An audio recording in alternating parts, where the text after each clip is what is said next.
Welcome grade 12s to today's fantastic accounting show. You're here with me, Megan, and my compadre, Ashraf. He hasn't been here in such a long time, and it's the first time working with him. So he asked me, how is your accounting? And I kind of said to him, well, not so fantastic, but I'm sure being the fantastic teacher he is, because he's Mr. Accounting, he's going to teach me a thing or two, or you a thing or two. So how have you been? Thanks, Megan. Been busy for a while, that's why you haven't seen me. But back on mindset MIA. to make a difference. I'm so impressed with you. What are we doing today? I see well, revision. guys, grade 12s, I'm sure the Gauteng ones are busy preparing because theirs is next week Tuesday. Oh, gosh. The prelim exam, the 27th. And I'm sure you guys are waiting for us to tell you how to go about preparing for that exam. That's right. So now, today's lesson, we're going to focus on the income statement with the adjustments.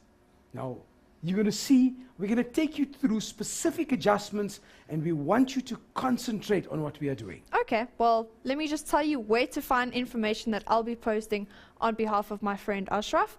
It's facebook.com/learnextra with an X.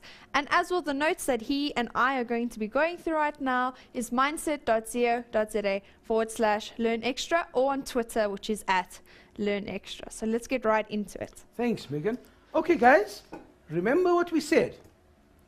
We're going to revise the income statement and the adjustments to the income statement. Now, I'm sure you've seen many a lesson on the income statement, but this one we're going to make special for you. Why? We're going to look at those adjustments that when you look at them and you say, aha, this one, panic mode. No, guys, no panic mode. Don't fear when Ashraf is near, because we're going to make sure that you understand these adjustments. Okay, so therefore, what are the key concepts? Now, generally, if you're looking at the income statement of a company, you would find that a company has 3 different sets of financial statements. What am I referring here to? If you look at it, the first set is the most comprehensive one, and it shows you all the items, all the incomes, all the expenditure. Now, this is the financial statement that will be used by management and other internal users. So therefore, our focus for grade 12 accounting will be on this income statement here. Now, remember that what does the income statement tell you? What is the purpose of drawing up an income statement? And it's also often referred to as the results of operations. It indicates to you the profits that have been made during the financial year, and therefore you find that this is called the results of the operations of a business. Right, now, if we look at the balance sheet, what does the balance sheet indicate to you? The balance sheet indicates the enterprise's financial position at the end of the financial year. And that one refers to the state of affairs. Now, obviously, you can see the difference. The income statement, results of operations, whereas your balance sheet talks about the state of affairs. Now, if we look at the statement, there's an income statement. Let's go through the format. Now, Megan, I'm sure you said you did accounting in grade 10. Woo, long time ago. Yes, and guys, the first thing that you do is when you are working with your income statement, once you've indicated your sales figure, this one here, immediately you find that you go and subtract debtors' allowances. Now, grade 12s and all accounting boffins out there, nobody in any question paper is going to tell you this. So it's something that you do almost automatic. Take your debtors' allowances and subtract it from your sales. Obviously, if there are any further adjustments, you will adjust accordingly and make the necessary adjustments. But be wary of debtors' allowances. It's the first thing that you will subtract from your sales figure. Moving on with the format, obviously, your sales less your cost of sales. As you can see here, we use the block method when we are working in accounting. There's no more the two-column method. So Megan's two-column is outdated, guys. Yeah. We are into the real thing. Now we're ahead of time. Exactly. Now we're into the one column, the block method. And you would find that your answer books are actually built or designed in such a way that we have the one column method. Okay. Now, sales less cost of sales will give me my gross profit. I add my other operating income. Be careful. Be careful. It says here, excluding the interest. Interest would not form part of your other incomes. Your other incomes would be rent income, commission income, etc., fee income. Why not interest income? Because interest income has a specific place where at the bottom of my income statement, here goes, you can see that is where interest income would feature. Got that? Right, good. Moving on, under my operating expenses, here again, you find that we are excluding the interest expense. Reason? Because your interest expense is not an operating activity. Your interest expense is a financing activity, and as a result of that, does not feature under operating expenses. Got that, guys? I hope that is clear to you. Notice that your interest expense has a specific place, and that's at the bottom of your income statement. Now, this is the format of your income statement. And obviously, you then have your taxation and your net profit. So, once you have familiarized yourself with the income statement in terms of the format, let's now look at specific adjustments. Megan, I'm sure you've heard of, or you've seen matriculants or other accounting students. The moment you mention adjustments, they go into panic mode. Yeah, you should actually see them before exams. They're all Exactly. sitting there cramming this Yes, information okay. in. But you're not going to be doing that. You're going to be A for away as far as your adjustments are concerned. Prepared. Now, what are we given here? Let's look at the given information. An employee, A. Ashi, who had been employed on the 1st of February 2012, was omitted from the salaries journal for February. The details of his salary were as follows. Now, obviously, you can see that one of your employees has not been included in error, whatever the reason may be, and therefore, you now need to adjust. At this point here, I want you to remember what I always tell you. R, T, F, Q. And Megan is looking at me like, What? wow, what is that? Wow. And I'm sure you can tell her. You must be screaming out already because you know what I say. Whenever you start your accounting paper, you ensure that you write this on your paper. And that means read the full question. Okay? We're not going to go into an expletive on the F. We'll leave it as a full question. Yeah. Okay. Right, now guys, assuming that the employee had only worked for half the month, be careful of that, because that would indicate that that employee does not receive the full salary. But this one here has been employed on the 1st of February, so it's the entire month. Okay, now, what are we going to do here? Remember that the entire salary is an amount of 10,500. Got that? So immediately I know I'm going to debit my bank account. Let's just redo that. Before we come to that entry, let's look at the double entry in terms of the salary first. Right. Gross salary was 10,500. So debit your salaries. your expense account, let's debit it. Debit to salaries. Why are we debiting salaries? Because salaries is an expense. What do expenses do? Expenses decrease your owner's equity. Therefore, debit salaries with a full amount of 10,500. Right, second part of the entry. What do I now credit? I got to credit all my liabilities. And what are my liabilities? Who do I owe this money to? I owe this money to my creditors for salaries. All right, now,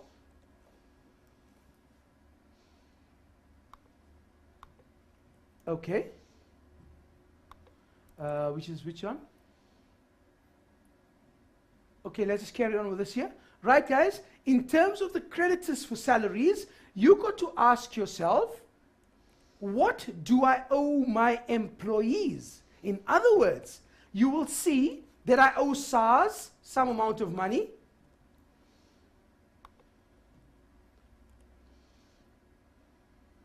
Okay, so let's just do this here. That will be perfect. We do have something there. Perfect. There goes. So, I'm debiting my salaries with the full amount, which was 10,500. Okay, and I'm crediting my liabilities with 10,500.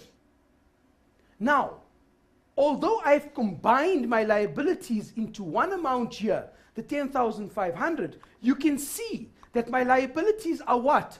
One, I owe SARS 1,890. I owe my pension fund 840, and I owe my UIF 160 Rand. Got that? Okay, so immediately your double entry is debit salaries with 10,500. So this means that when you are working in your income statement, immediately you're going to say salaries under your operating expenses, open your bracket, put in the original amount of the salaries, whatever the amount is, let's say 100,000, that's given to me in my trial balance, plus the 10,500. So what have I done? I've increased my salaries because that was the total amount of my salaries.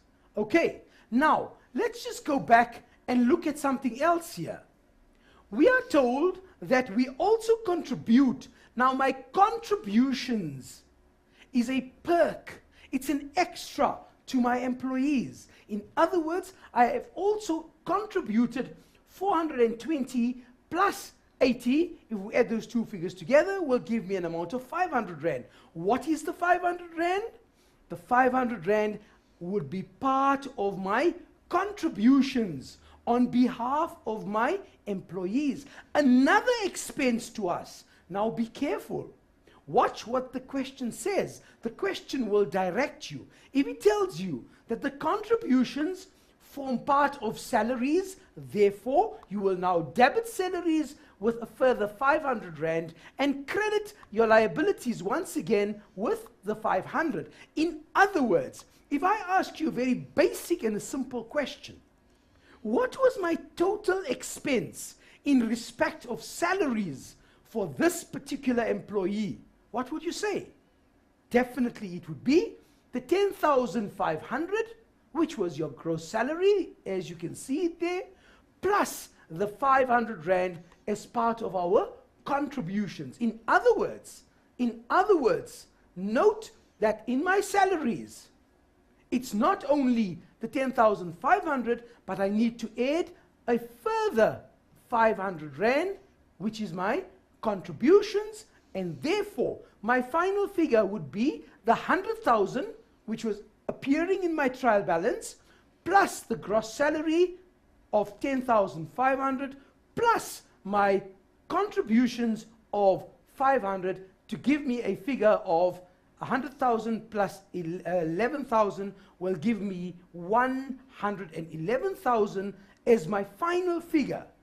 For what? For my expense, namely salaries. So that grade 12s is the way you deal with an adjustment regarding salaries. Make sure you know how to handle this in the exams. Megan, all Break yours. time? Okay, perfect. Thank you, Ashraf. Well, we'll be right back after this fantastic ad break, grade 12s.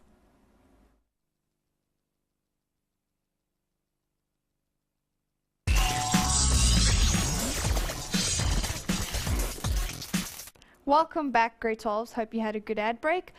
Just a little bit my elbow clicked, just a little bit stretched. And then Ashraf said that he's going to test me now on an adjustment. So, like us, he told me I'm going to break a cold sweat because I just don't know what's going on. But I will try for you, I promise. So, let's get into our accounting. Okie doke. You had a question for me, Megan?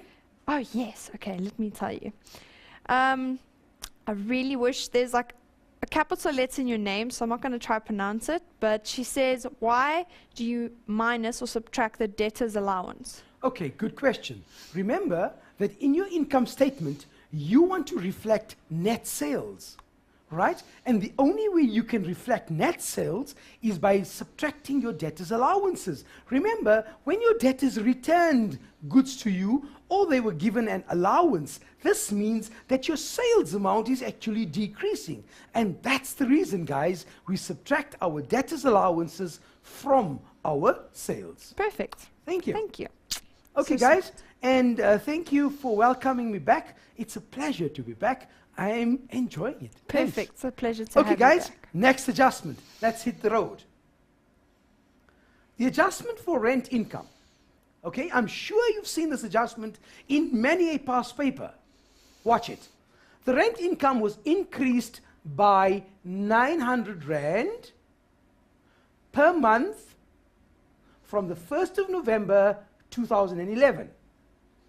The tenant has not yet paid the rent for February 2012. Okay?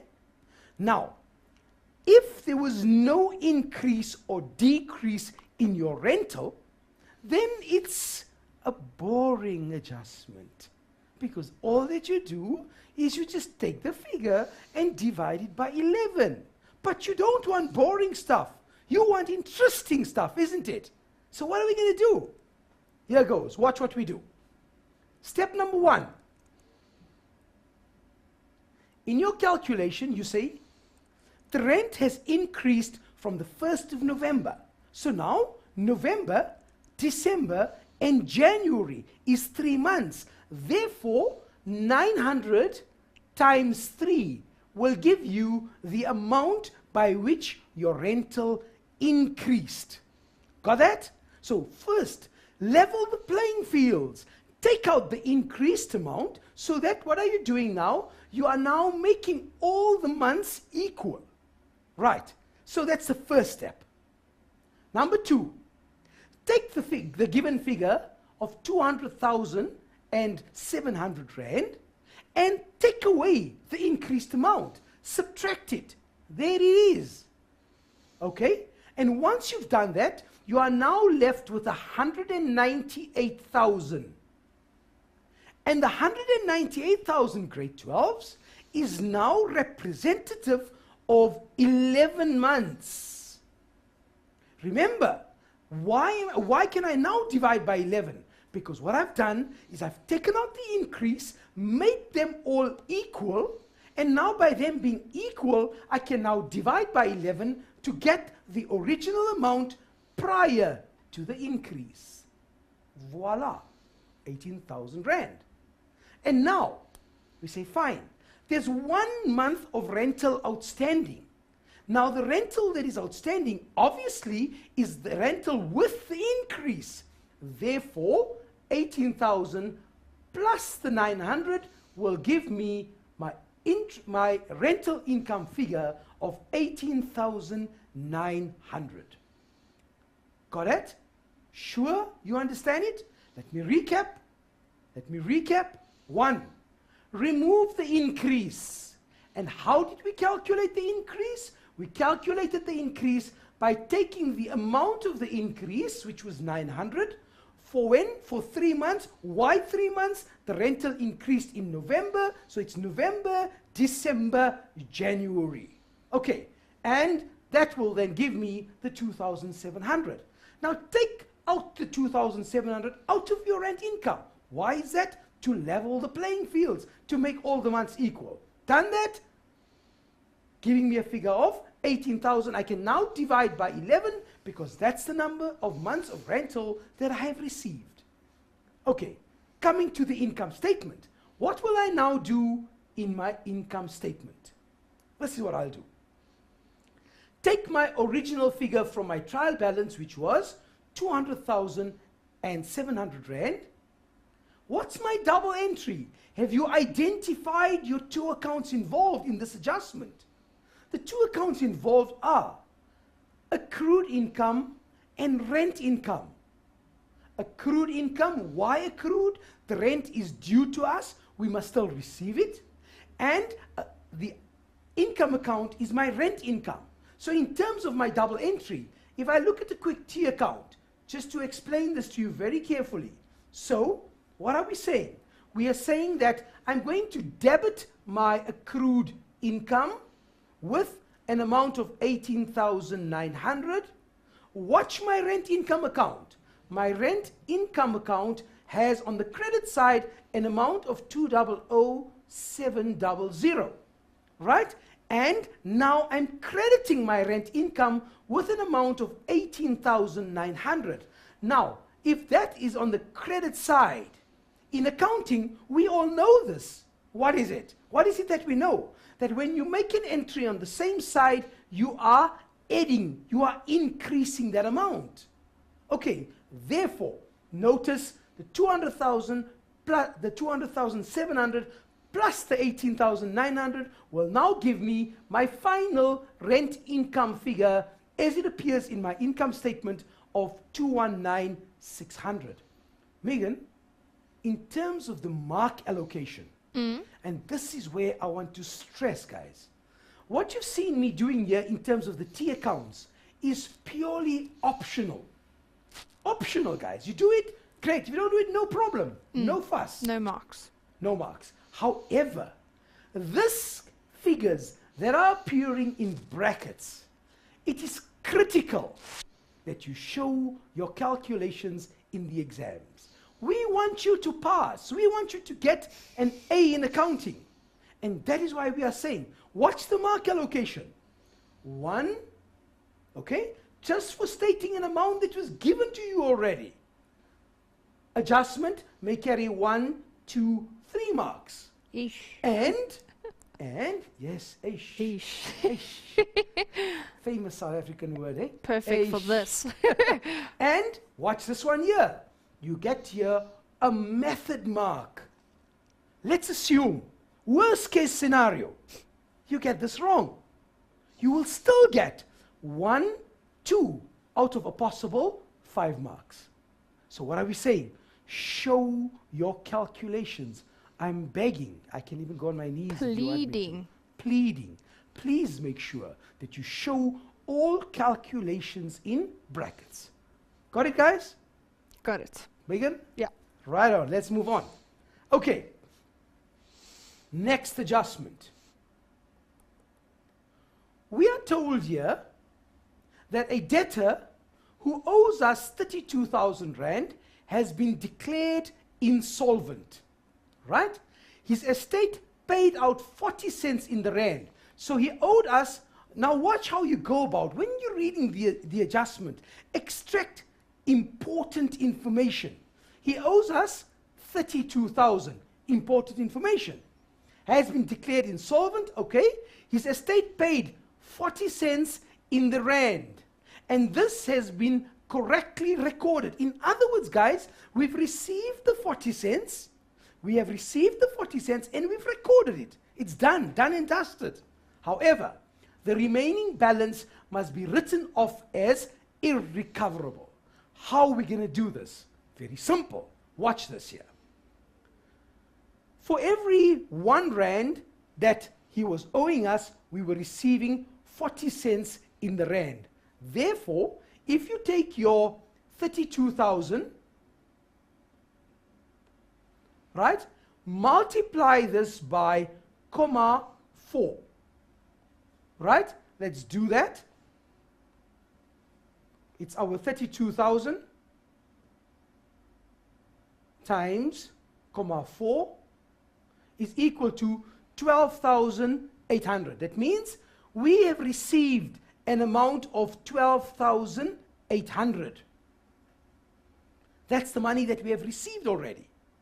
What amount are we not going to receive? What was the debtor owe us? He owes us 32,000. Okay? So therefore, we go back to our calculator and we say 32,000 minus the 12,800 which we are receiving, and that will give me a figure of 19,200. What is the 19,200? The 19,200 is the amount of the debt that will be irrecoverable. It's the amount of the debt that we have to write off as a bad debt, and therefore my double entry would be a debit to bad debts. Why am I debiting my bad debts? Because my bad debts is an expense. It's going to decrease my owner's equity, therefore debit it. And I'm going to then credit my debtor's control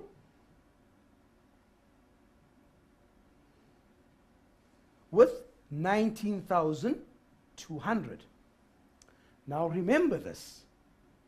You will notice that in some instances, you find me abbreviating.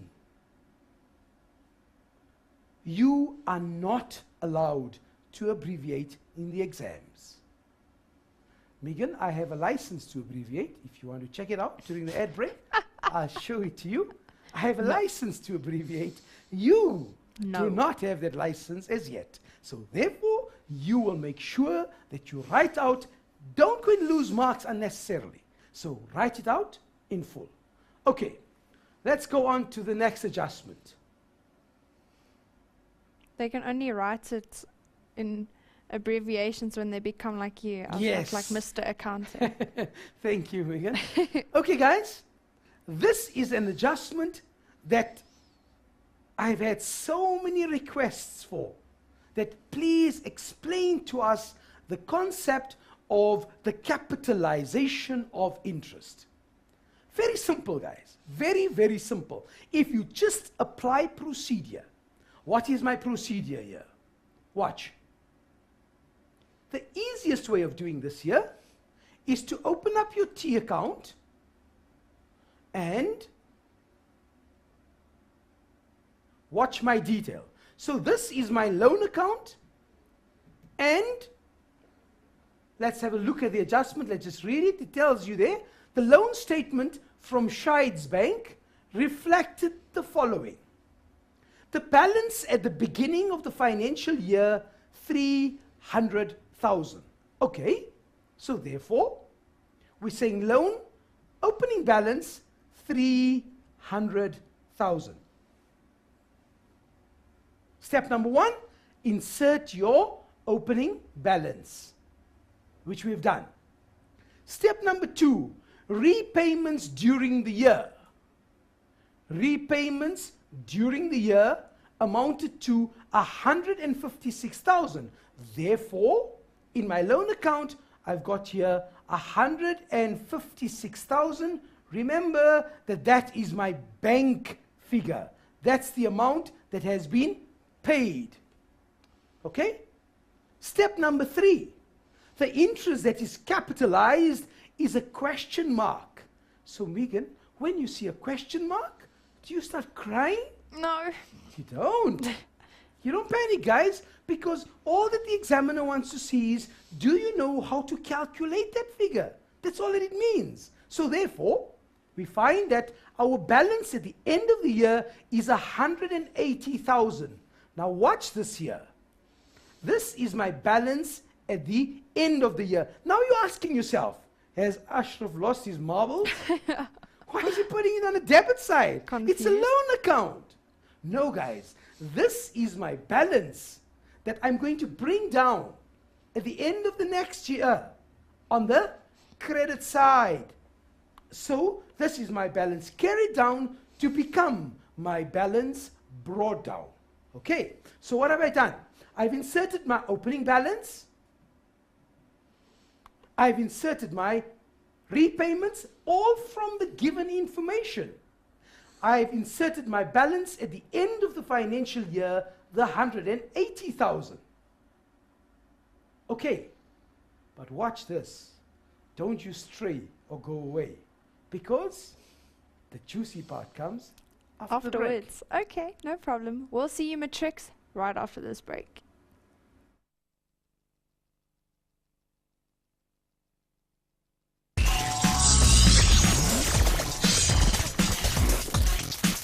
Welcome back, grade 12s. I hope you had a good ad break. Like I said, accounting is a very, very, how can I put it, strenuous, thinking, logic subject, and sometimes we do need to take a break. What do you think, Ashraf? Absolutely, for sure.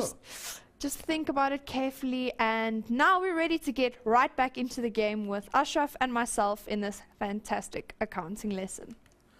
Well, guys, back to the accounting. Okay. Back to the loan. Remember we said the juicy part is to follow.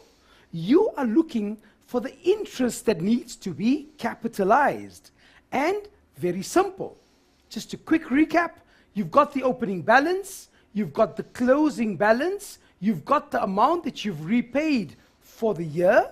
And all that you now do is the following. Watch what we do here. We take the 156,000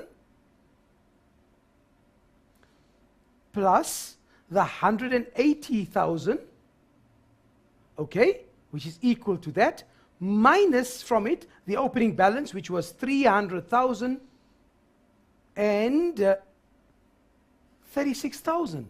Voila, that's your missing figure, 36,000. What is the 36,000? That, grade 12s, is your interest on your loan. That's it.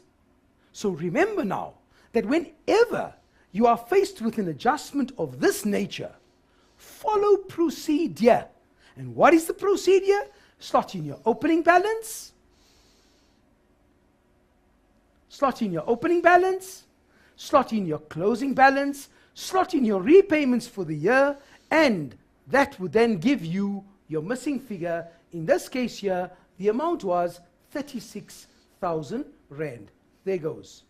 Now, just on this one here, if we just have to take it a little bit further, remember that this closing balance here of 180,000, when you're reporting in your balance sheet, okay, now watch, I'm moving away from the income statement for just a jiffy to explain a very important concept. And this is the explanation in terms of the placement in your balance sheet. Remember, when you're placing this amount in your balance sheet, you're going to have to place it in two separate places. Your loan is separated into the two legs of the loan. What are the two legs of the loan? The greater than 12 and the less than 12. Megan, what do we mean by that? Please tell me. Sure. By that we mean that this loan of 180,000, you want to know, within 12 months, how much of it will you have to repay? Yeah. So that becomes your current liability. Yeah. And the portion that is paid over a period greater than 12 months, that becomes your non-current. Wow, I'm just keeping low here. I'm telling you, brilliant, man. I'm sure you can take over. No, I would not. Okay, guys, so separate this loan into the two components. And what are my two components? The two components are the greater than 12, which is your non-current liability, and the less than 12, which is your current liability. And that one, again, remember, appears on the face of my balance sheet under my item current liabilities. One of the items will be my short-term loan. I'm sure you clearly would be able to do something like this if it appears in the exams. So make sure you can concentrate and be able to split the loan into the two components, right? Remembering once again, greater than 12 is your non-current liability, and less than 12 is your current liability. Okie dokie, let's go on to the next adjustment. What are we told here? Yes, and this one here, we had a special request for it. Yes. Right? I think one of our viewers specifically requested, and it so happens that we have something like this for you. Exactly like this. Exactly what you wanted. Right. Watch this one carefully. The rent income amounts to 74,000 Rand. Okay, that's a given. The tenant pays his monthly rent in arrears. What does it mean, guys? It means that at the end of December, the tenant would pay for the previous month. So he's always paying 1 month in arrears. That's what we mean. And when we say pays in advance, it means they pay in December for January. Keep that in mind. The rent was increased. Aha. By what? By 20%. With effect from the 1st of January 2013. Right? And you are told that the rent for June 2013 has not yet been received, obviously, because the tenant is paying in arrears. So your financial year started in July 2012 and ends on the 30th of June 2013. Now, once again, if there was no adjustment in respect of the increase or a decrease in the rental, then simple. All that you do is you take the 74,000 and divide it by 11 months. But unfortunately, we cannot do that. So what do we do? Watch this closely.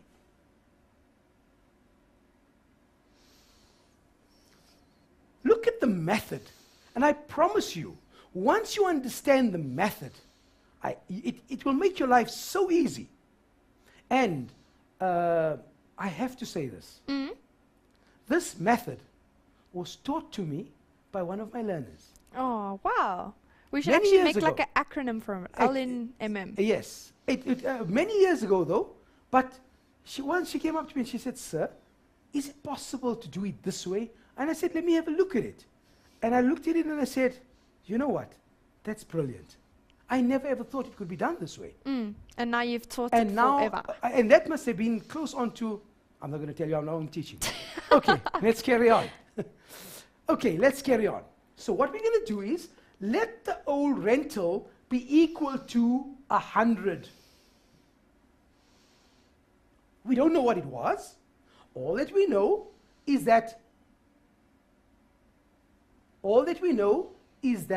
the rental increased by 20%. We don't know what it was. So we're saying, fine, let the old rental be equal to 100%. Okay? Simple. Make it 100%. Number two, now your new rental will therefore be the 100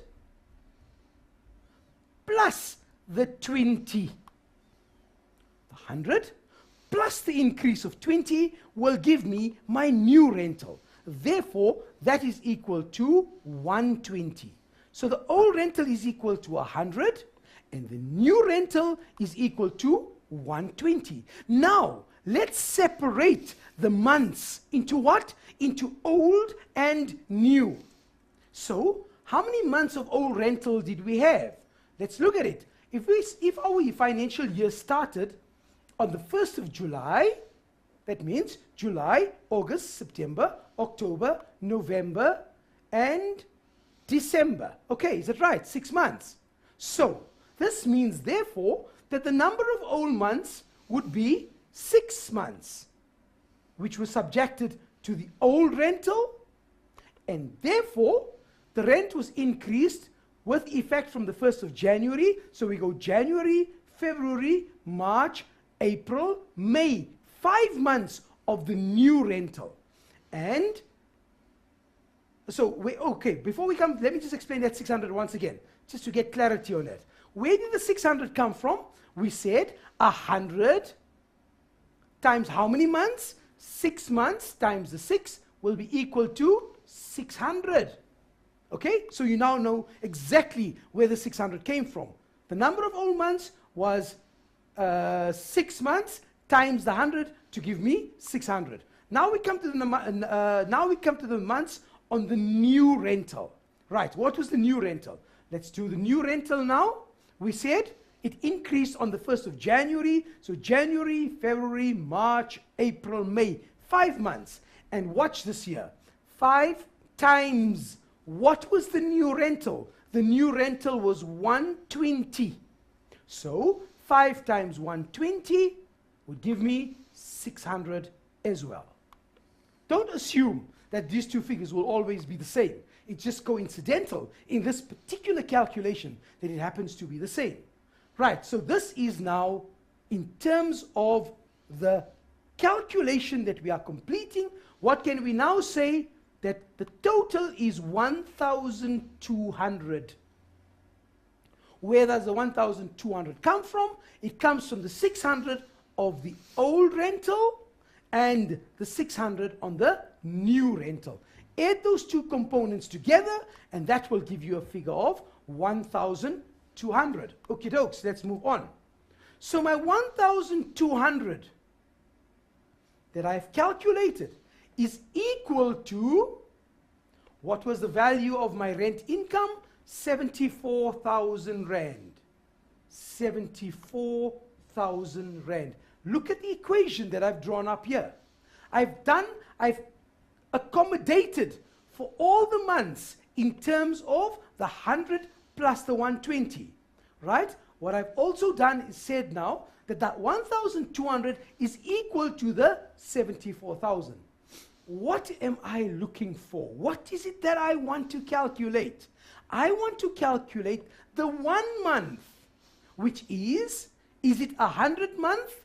Is it an old month? Or is it a new month? I'm sure you must be screaming out where you're sitting that no, it's the new month. Why? Because June falls after the increase in the rental, and therefore we're saying that the 120 is equal to my unknown. Okay, so we've got that. Now, let's continue. How are we going to solve this? Very simple. It's cross multiply. 1,200 x is equal to 74,000 times 120. Okay, so this is what I've done. 1,200 x is equal to 74,000 times 120. Now I'm solving for x.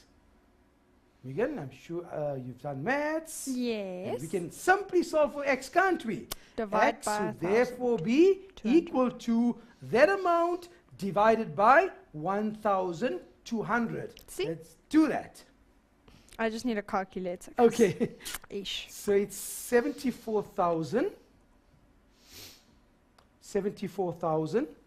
times 120 divided by 1,200, and my amount is 7,400.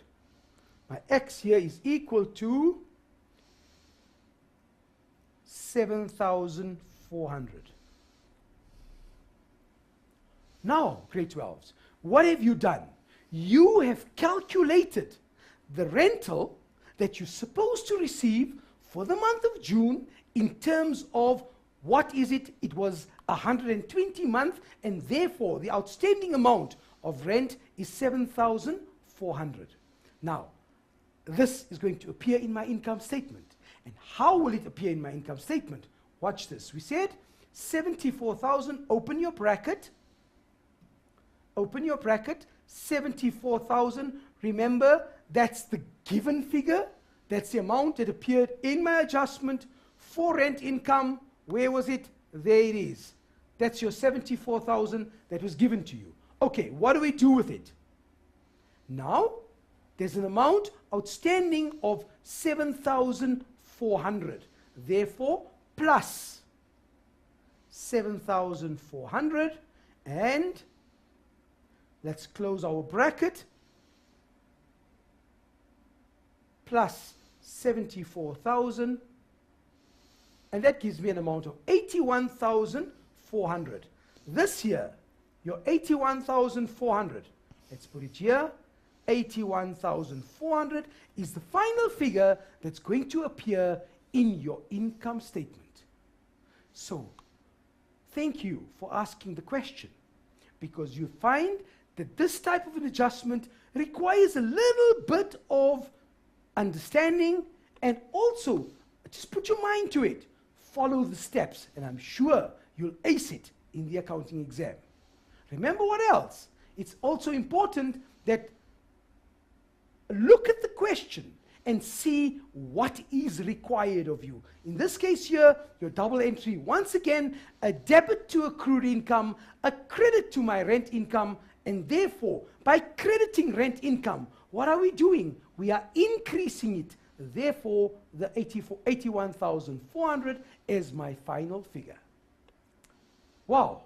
Are you finished already? Not yet. Okay. Let's move on.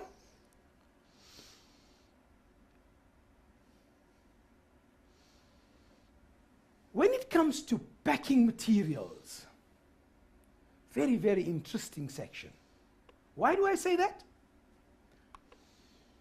The moment you receive your question paper and if you are given a trial balance, and in your trial balance, if you see something like this, I've specifically put it in here to illustrate something very, very, very important. I cannot overemphasize the importance of this particular item here. Why? It will lead us on to other items as well. Now, if you're receiving your balance sheet, your trial balance at the end of the year in your question, and under the balance sheet account section, this one, you find an item that says consumable stores on hand. This means, grade 12s, that the reversal has not been done. And therefore, before you continue, you have to make a reversal. So what is it that you look out for? Under your balance sheet account section of your trial balance, if you find any of the big five, big five? What is he talking about? Wildlife? No. Accrued income. Income received in advance. Aka? Deferred income. Also known as deferred income. Accrued expenses. Prepaid expenses. And consumable stores on hand. If any of those five items, grade 12 boffins out there, if any of these five items that I've mentioned appear under my balance sheet account section, at the end of the year, it means that the reversal has not been done. And therefore, you must look for these items. If they do not feature, no problem, hunky-dory, you carry on and do your adjustment. But if they are featuring, then you have to now do the reversal. And what is a reversal? A reversal is simply the opposite of your adjustment. The adjustment that you put through at the end of last year, on the first day of the new financial year, you are supposed to do a reversal. Now, sometimes the reversal may inadvertently not be done. So therefore, the examiner wants to see whether you can do that adjustment in terms of the reversal first. Okay, coming to the adjustment now. In terms of the adjustment, you are told that at the end of the financial year, there was packing materials. Now be careful again. Once again, I'm drawing your attention to different terminology used by examiners. In this particular one, you are told packing materials used during the year. What are they telling you? They are telling you that that is your profit and loss amount. You have to determine what was the adjustment in terms of consumable stores on hand. So please, guys, once again, I'm appealing to you. I'm begging. Make sure that you know what information are they providing. Had they told me that was the consumable stores on hand left over at the end of the year, then that becomes your adjustment figure. But in this particular case, you are told that packing materials used amounted to 15,000. So that becomes your profit and loss figure. And therefore, it is important when you are doing your layouts to show what amount will go to my income statement and what amount will go to my balance sheet. I wish I had another hour. Oh, But would you really want unfortunately, another hour? Oh, It's time for us to say thank you for being with Mindset Learn, the program that's definitely going to make a difference to that accounting result. And like Ashraf always says, guys, aim for the moon. Because if you don't get there, definitely you're a shining star. Aw. An accounting star. And when Ashraf is here, Don't fear. when Yeah. Ashraf is there. thank you, Matrix. Thank you, accounting students. We'll definitely see you same time, same place next week. Cheers from us.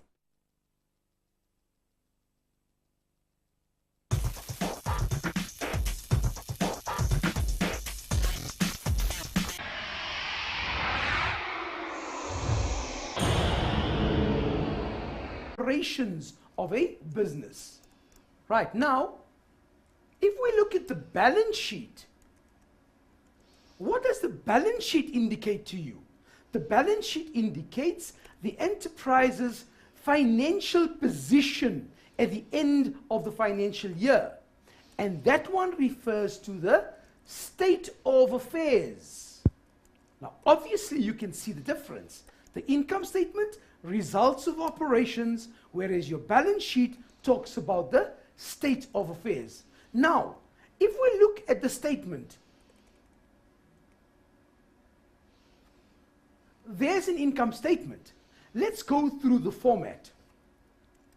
Now, Megan, I'm sure you said you Yes. did accounting in grade 10. Whew, long time ago. Yes. And, Yes. guys, the first thing that you do is when you're working with your income statement, once you've indicated your sales figure, this one here, immediately you find that you go and subtract debtors' allowances.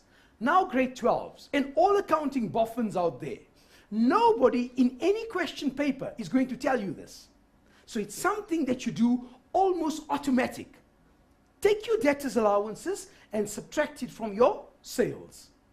Obviously, if there are any further adjustments, you will adjust accordingly and make the necessary adjustments. But be wary of debtors' allowances. It's the first thing that you will subtract from your sales figure.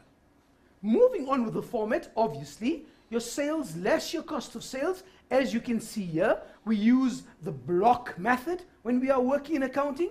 There's no more the two-column method. So Megan's two-column is outdated, guys. Yeah. We are into the real thing. Now The we're one- ahead of time. Exactly. Now we're into the one column, the block method. And you would find that your answer books are actually built or designed in such a way that we have the one column method. Okay.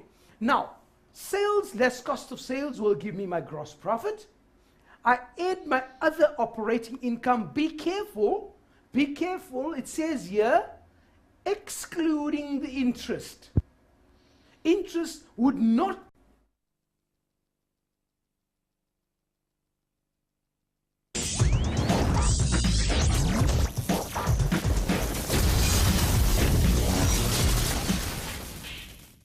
Welcome, grade 12s, to today fantastic accounting show. You're here with me, Megan, and my compadre, Ashraf. He hasn't been here in such a long time, and it's the first time working with him. So he asked me, how is your accounting? And I kind of said to him, well, not so fantastic, but I'm sure being the fantastic teacher he is, because he's Mr. Accounting, he's going to teach me a thing or two, or you a thing or two. So how have you been?